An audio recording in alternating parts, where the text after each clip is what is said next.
Hi guys. As most of you know, I lived in the Philippines over 9 years. And don't get me wrong, I love the Philippines. The people, the freedom, the beauty, it's all there. But there's another side to living there.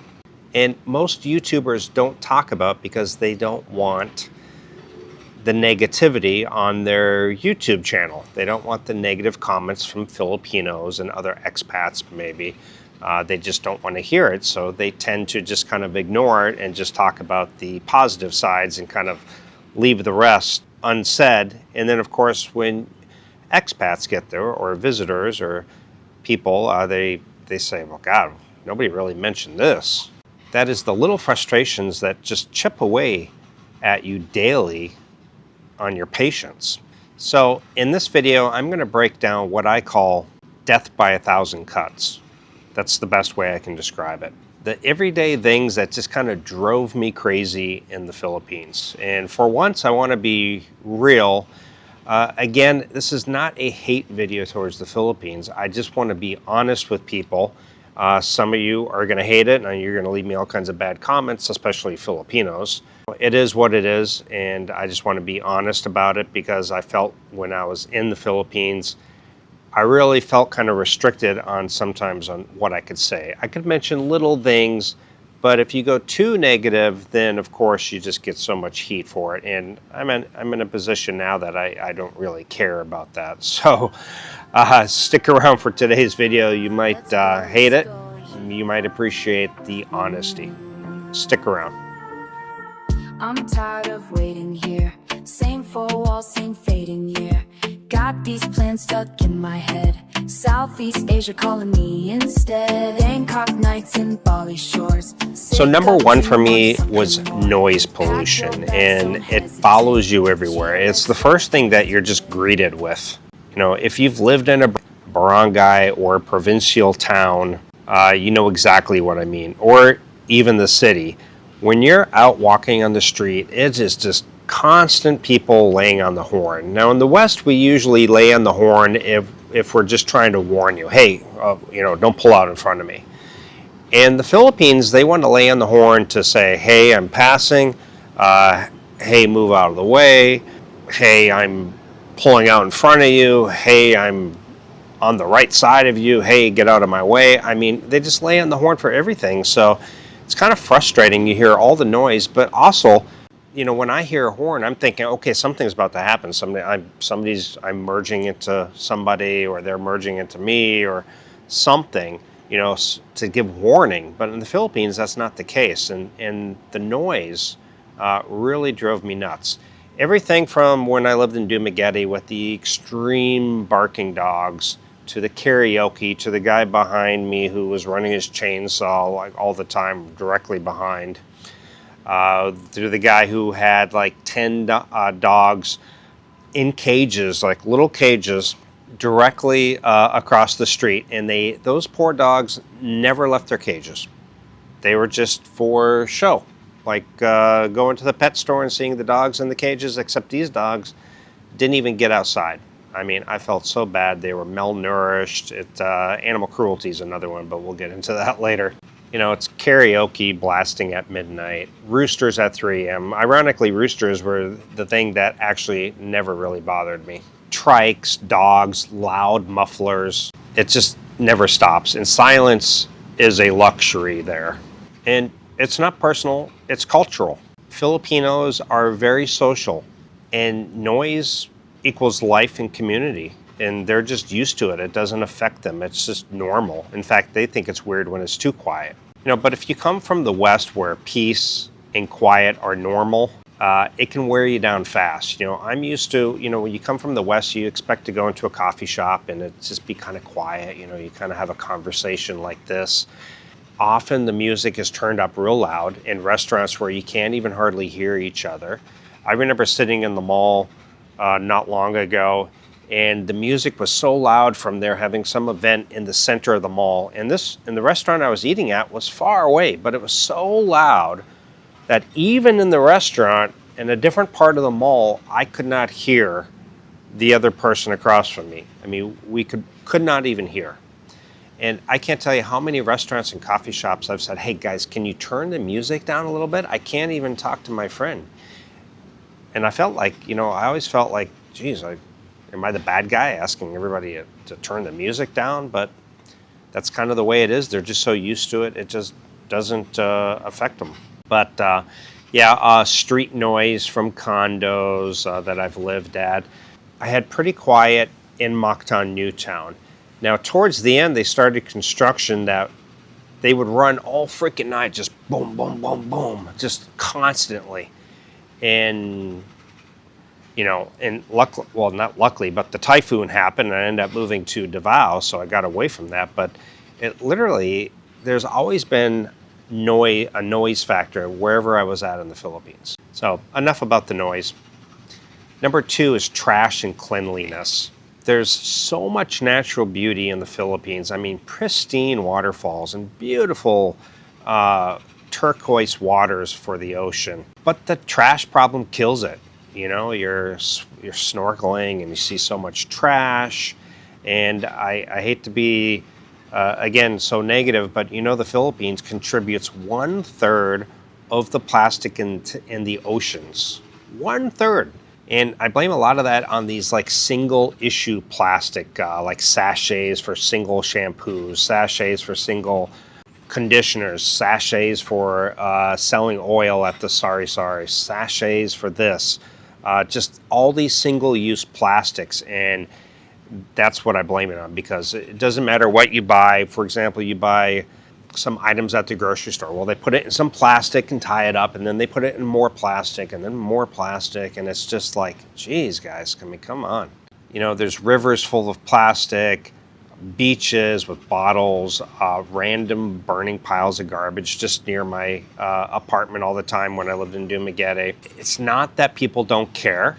I do feel like Filipinos do care. It's the system doesn't work. I remember in Dumaguete, a landlord telling us one time, I don't have a way to get anybody to pick up the trash.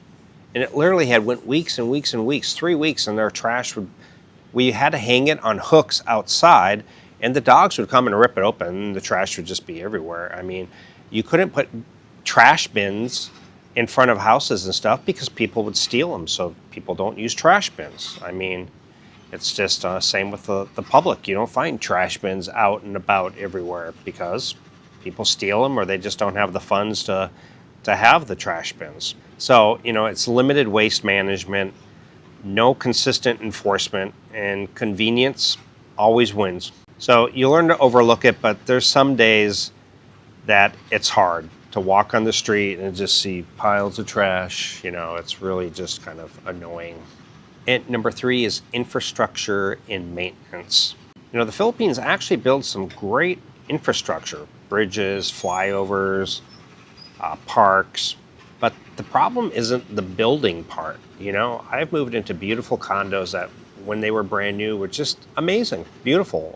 I've seen beautiful parks. I saw there was one in Davao, and it used to be so beautiful. Now it's just all broken down, there used to be a beautiful fountain, and none of it works anymore. And basically it's maintaining. Sidewalks crumble, roads flood, lights stop working and stay broken for months, and they don't get repaired. It's just once something's built, the maintenance stops, and that's the end of it. And then it crumbles into disarray. And that's slow decay, and it drains you. It's not one big thing, it's the constant little things that just never get fixed. It's at the condo, the treadmill that has a sign saying broken. And months and months and months and months go by. Doesn't get fixed. So number 4 is organization and systems. And it's like trying to get something official done in the Philippines is extremely frustrating. You better have time and you have patience. That's why I tell people, if you got multiple errands to run in the Philippines, you only do one thing per day. If you got to go grocery shopping, you go grocery shopping, and that's all you do for that day. If you got to go to the the post office, or the FedEx or whatever, that's what you do. If you have to go to the driver's license, the LTO, that's all you do for that day. Anything more and you will just lose it.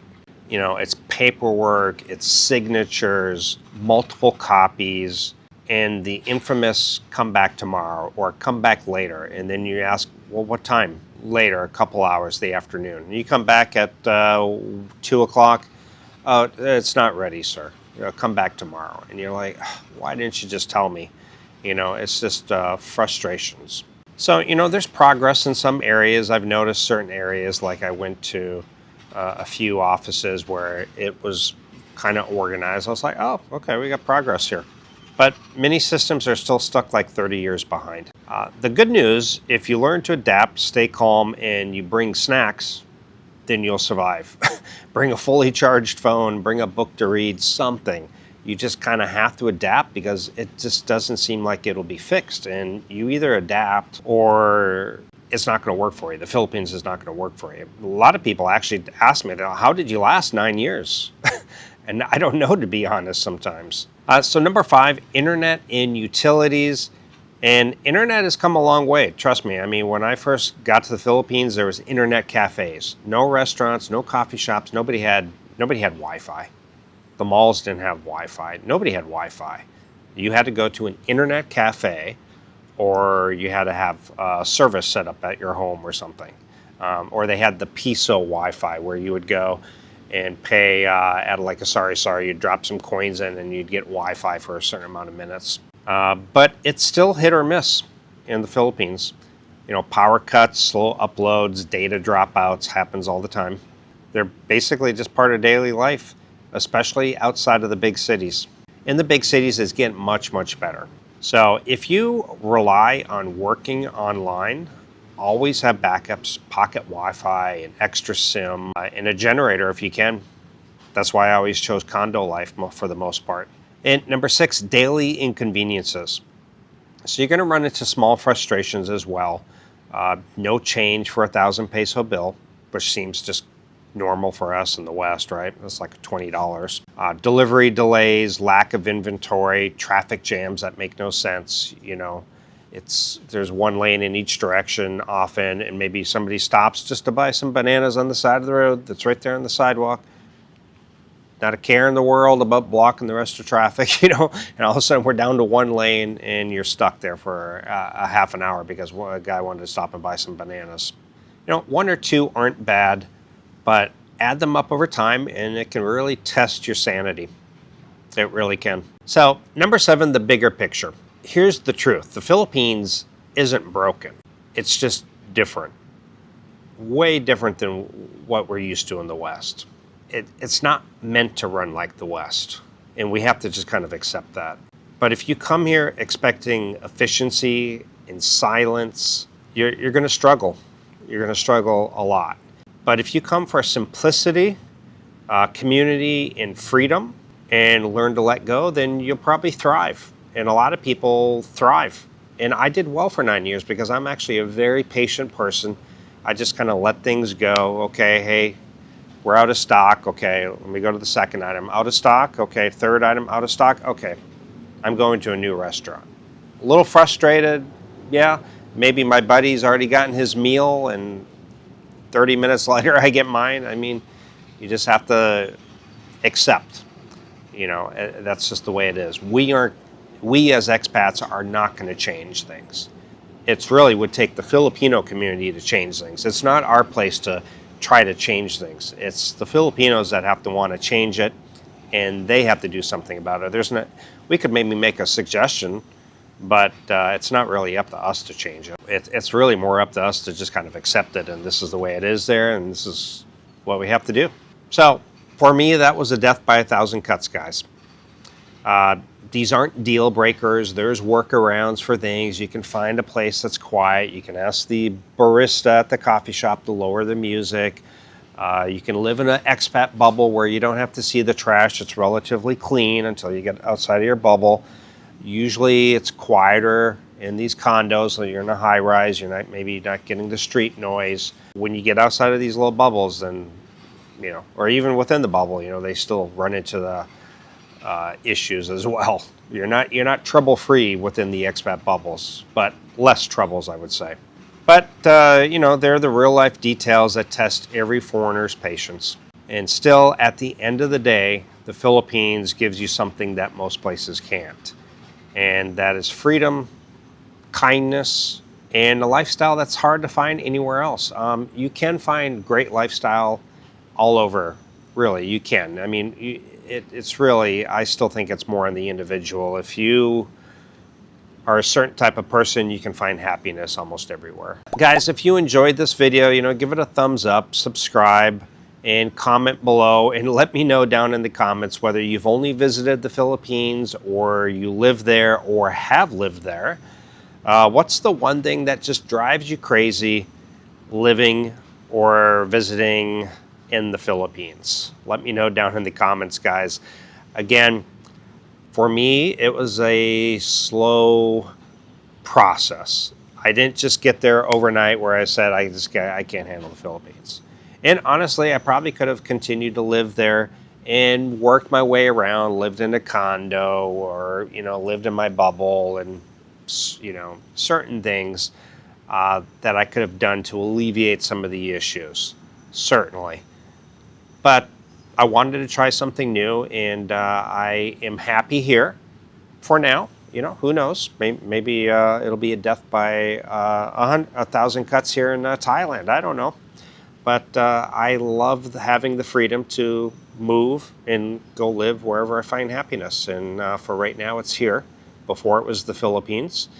At some point, of course, I need to settle down at some point. But right now, I still feel pretty youthful and have my energy. And I enjoy this type of lifestyle right now. So here's where I am. So again, thanks guys for watching. I'm sure I'm going to get all kinds of hate in this video. I'm just going to expect it. That's okay. That's what it happens in some videos. You just gotta accept it. So thanks guys for watching. I'll see you in the next video. Ciao. Got these plans stuck in my head. Southeast Asia calling me instead. Bangkok nights and Bali shores. Sick of dreaming, want something more. Pack your bags, don't hesitate. Gio, let's go before it's too late. Time keeps slipping away from us. Keep living life.